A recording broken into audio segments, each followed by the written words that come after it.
Yo, what's going on, guys? Crispy Flakes here. Welcome to Extra Crispy. So Bleacher Report started an NBA redraft series.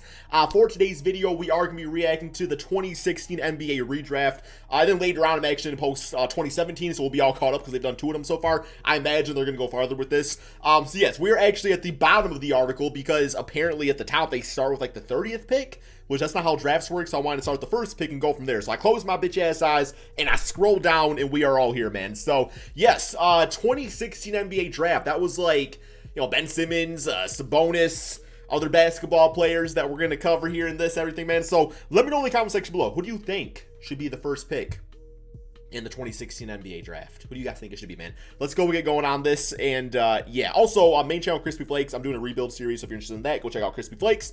But here we go. The first pick in the 2016 NBA redraft, they select Ben Simmons still?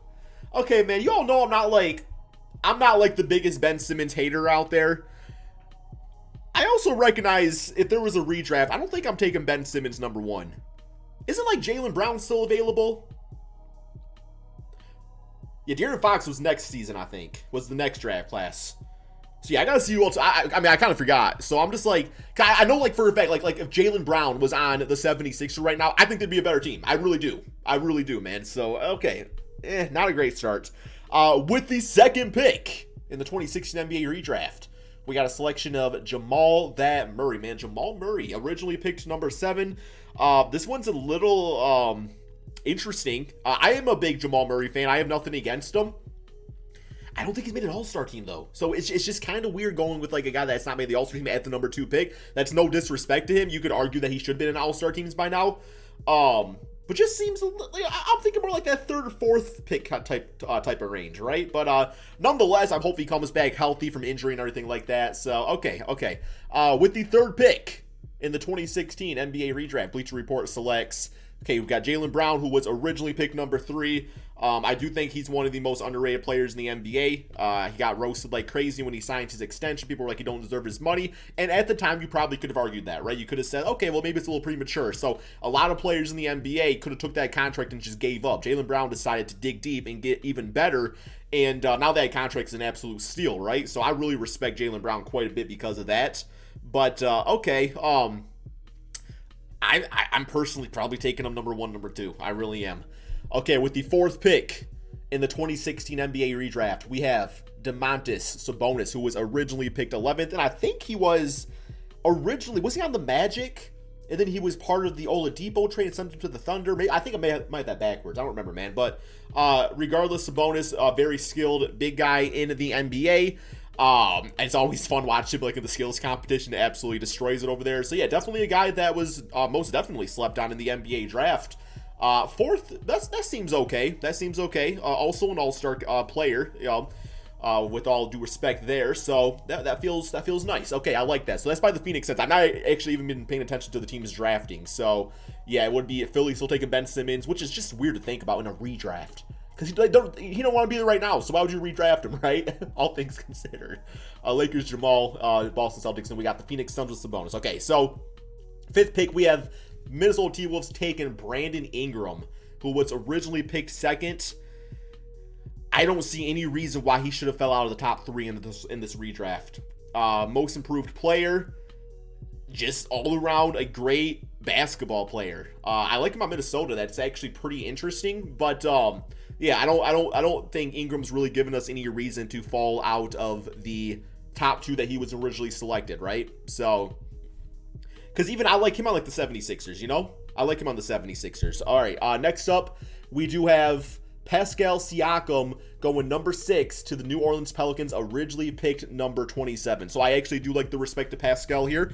I just did a Toronto Raptors rebuild, and he's like an 83 overall in 2K22, man. His numbers didn't even go down at all, except his 3-point shot a little bit. But, you know, Pascal, I think we all can agree that for a championship team, Pascal's a number 2. He's proven that with Kawhi Leonard. He probably isn't a number 1 on championship team. There's nothing wrong with that. But to have a guy that can put up, you know, 23 points, 8 rebounds per game, can usually shoot the ball, 3-ball pretty nicely. Like, yeah, having him as your number 2 and getting him with the 6th pick in the draft would be nice. Now, obviously, hindsight looking forward, not a great fit next to Zion because, you know, they both play power forward, right? And I kind of like them both playing power forward just for the bulk of the time anyway. But okay, with the 7th pick in the draft, we have Fred VanVleet going to the Denver Nuggets, man. So check out that story. You got the man going literally from number 7, or from undrafted to number 7 on Denver. So in this case, he would be the replacement to Jamal Murray, which is, wow, because Fred is like 28 and Jamal's like 24. So he must have played all 4 years of college, obviously, if he went undrafted, right? Like, you probably, wow, it's crazy to think this guy right here went undrafted. Like, I just can't really see past that. That's insane. Okay, with the number 8th pick in the draft, we do have the Phoenix Suns, via the Sacramento Kings, selecting Malcolm Brogdon, who was originally picked 36 overall. If you guys remember about Malcolm Brogdon, too, he was Rookie of the Year, man. So this guy was picked number 36 and won Rookie of the Year. That is amazing. Now, looking at the grand scheme of it, I did always think that this draft class, well, originally it seemed like it was on the weaker side, but obviously looking through all this, there's been a lot of players that kind of like came out of nowhere and were good, right? So maybe a little top heavy in regards to maybe not all the guys panning out, but you got Brogdon at 36, you got undrafted Fred VanVleet, you got Pascal Siakam, who was drafted late, Sabonis was at number 11, right? So yeah, it's really crazy to think about. You know, you can have a top pick in the draft, or you could have the 36th pick and end up with Malcolm Brogdon. You never really know, man. You never really know. Okay, with the 9th pick in the draft, we have Buddy Hield over to the Toronto Raptors. Yeah, he was absolutely crazy in college. Remember, he was a fantastic college player. In the NBA, he's been relatively successful. He spent most of it, I believe, on the Sacramento Kings. I think was he on the Pelicans for a little bit too, or something like that? But regardless, originally picked number 6. He does in the NBA what I think everybody expected at the very least, and that's shoot the 3-ball nicely and just be like an offensive juggernaut. As far as like additional things to his game, you know, he never really became like that guy in the NBA, but still really good, and I think warranted of a top 9 pick. I still think that's fair. All right, with the 10th pick in the draft, we got Jakob Poeltl, originally picked number 9.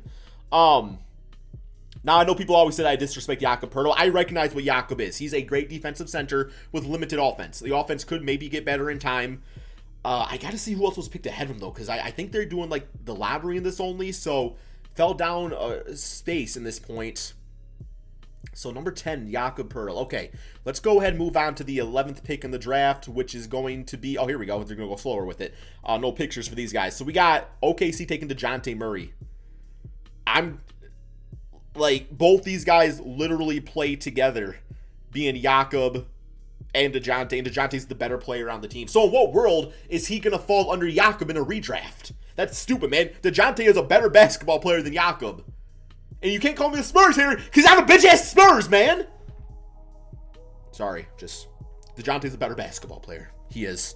Originally picked number 29th, by the way. Wow. All right, we got Zubac going to the Hawks. And number 12, originally picked number 32. Yeah, Zubac is the definition of, well, he's a solid center. That's what you look at when you say Zubac. You're like, yeah, like, you're not buying his jersey or nothing like that, but you're also not roasting the man. Like, he's just a fine NBA center. Yeah, okay. With the number 13th pick, we do have Karis. Bro, you are telling me y'all are taking Jakob Poeltl over Caris LeVert? This man dropped a 50-piece in the NBA. With barbecue sauce. Sweet and sour, too, baby. I'm not taking no damn Zubac over Karis, or I'm not okay. Zubac, I didn't mean to roast you. I meant to say Jakob. I'm taking Zubac or Jakob over him, man. And DeJounte Murray, there's discussion to be had right there at least. I know he's had injury issues, but you can even look at DeJounte who's had injury issues too, man. Yeah, not great, not great. And then with the 14th pick, we have the Bulls taking Alex Caruso, who was originally undrafted. So, yeah, Caruso's definitely panned out as an NBA player. I'm trying to think who else we're missing here. So we got Derrick Jones Jr. at number 15. So who are like some notable people here? We got Malik Beasley at number 16 to the Boston Celtics. Okay, that's fine. I like Malik. Caruso's more of a team player. Malik Beasley is, I think, the better all-around player, just in my opinion. Like, he's a good basketball player, man. We got Dorian Finney to the Memphis Grizzlies, originally undrafted. The Detroit Pistons take on Taurean Prince, who was originally picked at number 12. Okay. Furkan Korkmaz, number 19. We got Niang right there. Okay. I think he's on the Jazz, isn't he? Yes. Atlanta Hawks taking Daniel House. Yeah, Daniel House had like one really good season. He seems kind of fallen off as of late, though. Sacramento Kings with Yogi Bear. Okay.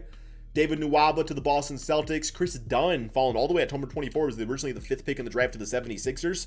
Marquise Chris to the Clippers. Shaq Harrison at number 26. Check Diallo 27. Damian Jones number 28.